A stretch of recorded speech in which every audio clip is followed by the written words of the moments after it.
सुप्रभातम विद्यार्थियों। दिनांक 17/7/21, क्लास छठी, हिंदी, देश प्रेम। तो बच्चों, हम देश प्रेम पाठ पढ़ रहे थे और हमने पाठ भी पढ़ लिया था और इसके अभ्यास के कुछ प्रश्न भी किए थे। तो पाठ में हमने क्या पढ़ा था कि विद्यालय के अंदर देश प्रेम पर चित्र बनाओ प्रतियोगिता हो रही थी। तो बच्चे भिन्न भिन्न प्रकार के चित्र बना रहे थे। कोई मानचित्र बना रहा था, कोई तिरंगे झंडे का चित्र बना रहा था, कोई राष्ट्रीय प्रतीकों के और कोई नेताओं के चित्र बना रहे थे। तो अध्यापिका ने बच्चों को देश प्रेम के विषय में बताया कि देश की रक्षा और उसकी उन्नति विकास में सहयोग देने को ही देश प्रेम कहते हैं। और उन्होंने बहुत सारे उदाहरण दिए, जिस तरह से उन्होंने बताया कि महात्मा गांधी, तिलक, लाला लाजपत राय, सुभाष चंद्र बोस आदि के प्रयासों से हमने देश को स्वतंत्रता की बेड़ियों से मुक्त कराया। तो हमारा देश 15 अगस्त 1947 को आज़ाद हुआ था।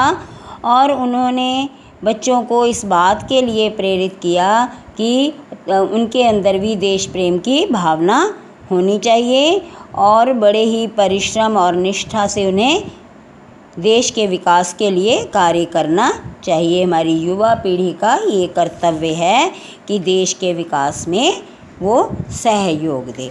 तो ये इस पाठ में हमने पढ़ा था। इसके बाद हम इसके शब्दार्थ, लिंग बदलो, वचन बदलो, विपरीत शब्द, पर्यायवाची शब्द और वाक्यांशों के लिए एक शब्द ये कर चुके हैं।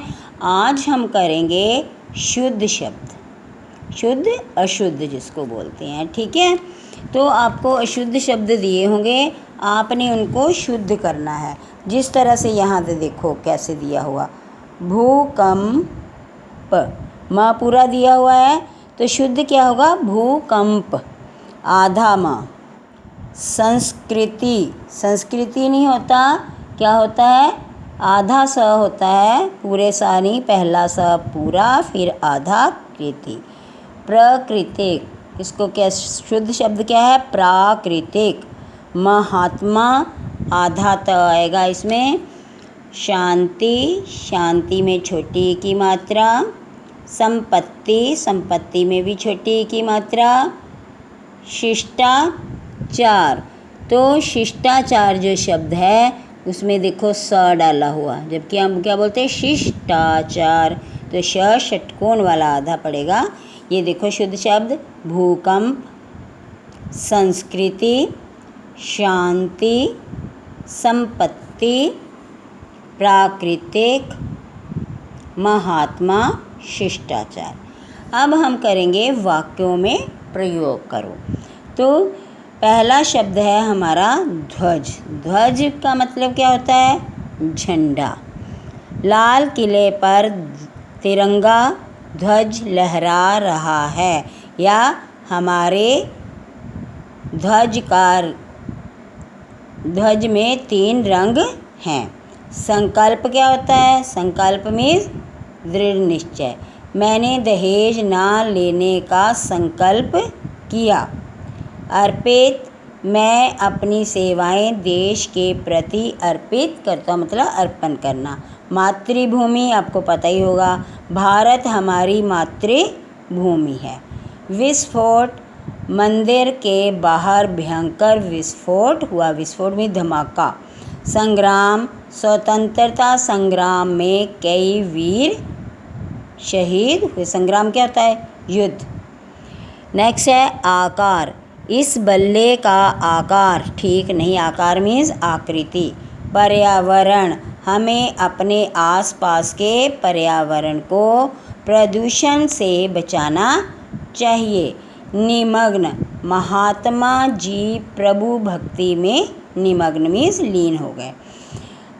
आगे देखो, ये सब वे देश प्रेमी हैं, इन दोनों का स्थान उच्च है। इसमें देखो बेटे, ये, वे, इन, इनके नीचे क्या किया हुआ है, रेखा खींची हुई है। इनको क्या बोलते हैं? रेखांकित शब्द। ऊपर लिखे वाक्यों में ये इन किसी निश्चित व्यक्ति का बोध कराते हैं। समझ आ गई कि निश्चित व्यक्ति का बोध कराते हैं, अतः ये क्या है? निश्चयवाचक सर्वनाम। ये सब व्यक्ति, इन दोनों, ये भी व्यक्तियों के स्थान। जिस सर्वनाम से दूरवर्ती मतलब जो दूर चीज़ है या समीपवर्ती व्यक्ति, प्राणी, वस्तु और घटना का निश्चित बोध होता है उसे निश्चयवाचक सर्वनाम कहते हैं। मतलब वस्तु दूर हो या नज़दीक हो, चाहे व्यक्ति हो, प्राणी हो, वस्तु हो, कोई घटना हो, उसका जब निश्चित बोध होता है तो वो निश्चयवाचक सर्वनाम कहलाता है। जैसे यह, ये, वह, वे कुछ तिरंगा चित्रित कर रहे थे। आपके पड़ोस में कोई अशिक्षित है। काव्या कुछ पूछने के लिए खड़ी हो गई। अब इसमें देखो बेटे, किन किन शब्दों के नीचे रेखा खींची? कुछ, कोई, फिर कुछ, है ना? तो अब आपने इनको भी बताना है क्या है ये। पीछे दिए गए वाक्यों में कुछ, कोई किसी निश्चित वस्तु या व्यक्ति का बोध नहीं करवाते। ठीक है, समझ आ गई? यहाँ आया कुछ तिरंगा। कुछ मतलब कितने, नहीं है ना निश्चित संख्या, इसलिए ये अनिश्चयवाचक सर्वनाम है। तो जिस सर्वनाम से किसी निश्चित व्यक्ति, प्राणी या वस्तु का बोध नहीं होता उसे अनिश्चयवाचक सर्वनाम कहते हैं। जैसे कोई, कुछ आदि। तो सभी बच्चे देखो, आपको एक तो मैंने बताया निश्चयवाचक सर्वनाम, दूसरा बताया अनिश्चयवाचक सर्वनाम। तो निश्चयवाचक सर्वनाम में क्या है कि जिन सर्वनामों से दूरवर्ती या समीपवर्ती व्यक्ति, प्राणी, वस्तु, घटना आदि का बोध हो वो होते हैं निश्चयवाचक सर्वनाम। इसमें यह, वे, इन, उन, ये शब्द आते हैं। और अनिश्चयवाचक सर्वनाम होते हैं कि जिस सर्वनाम से किसी निश्चित व्यक्ति, वस्तु, स्थान आदि, प्राणी आदि का बोध ना हो उसे क्या कहते हैं? अनिश्चयवाचक सर्वनाम। जैसे कोई, कुछ आदि। तो बच्चों आपने ये कॉपी में लिखने हैं और इनको याद भी करना है। ओके बेटा, थैंक